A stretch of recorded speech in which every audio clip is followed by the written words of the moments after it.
Well, good morning. It is Saturday, November 6th, and we have gathered for a morning devotion. And today's is called Come and See. So, John chapter 1, verse 43, and then 45 through 46. The next day, Jesus decided to go to Galilee. He found Philip and said to him, "Follow me." Philip found Nathanael and said to him, "We have found him whom Moses and the law and also the prophets wrote, Jesus of Nazareth, the son of Joseph." Nathanael said to him, "Can anything good come out of Nazareth?" And Philip said to him, "Come and see." Come and see. What an interesting strategy. Like Andrew and Peter, Philip hardly knew the one who believed was the Messiah. In fact, the only thing we know for sure is that Jesus said, "Follow me." And suddenly Philip was going out in his name.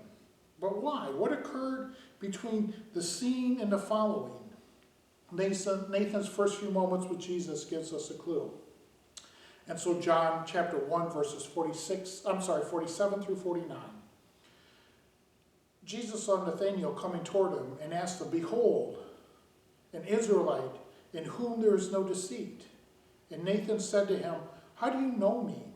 And Jesus answered him, "Before Philip called you, you were under the fig tree. I saw you." And Nathanael answered him, "Rabbi, you are the Son of God. You are the King of Israel." Jesus had a disarming way about him.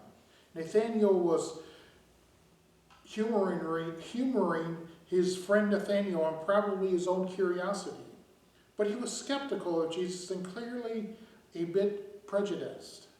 The town of Nazareth was very small and considered by his neighbors to be uneducated, uninformed, and unrefined.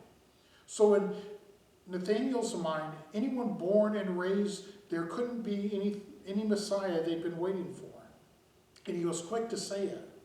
So which made Jesus' first words to him so interesting and gracious. Instead of, "Behold, an Israelite in whom there is bigotry and zero tact," Jesus calls him honest and took Nathanael off guard. He was indeed a person who spoke his mind, and he was proud of it.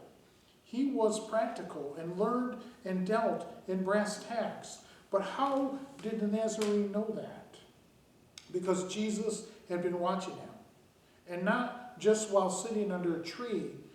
The 1-2 punch of knowing Nathanael's whereabouts, along with the values that made him tick, was evident in the supernatural that set Jesus apart.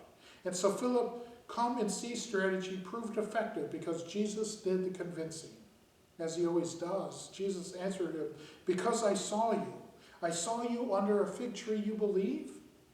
You will see greater things than these. Truly, truly, I say to you, you will see heaven opened and the angels of God ascending and descending upon the Son of Man."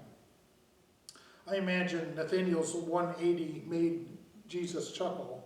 No doubt there was an omniscient smirk on his face, knowing the signs and wonders Nathanael would come to see on a daily basis and for the rest of his life. But sure, the fig tree thing was cool. And so our prayer focus. Thank God that he allowed you to come and see and ask him for directions. Who can I introduce Jesus to and how? And so the moving forward questions. Write out your come to see Jesus story. How did you meet Jesus? How did Jesus change your mind about who he is and what's true? Since Jesus is no longer walking and talking on this earth, what does come and see mean nowadays? Who is someone in your life who needs to come and see Jesus? Pray for that person. Then go make that introduction. Trust Jesus to do the convincing.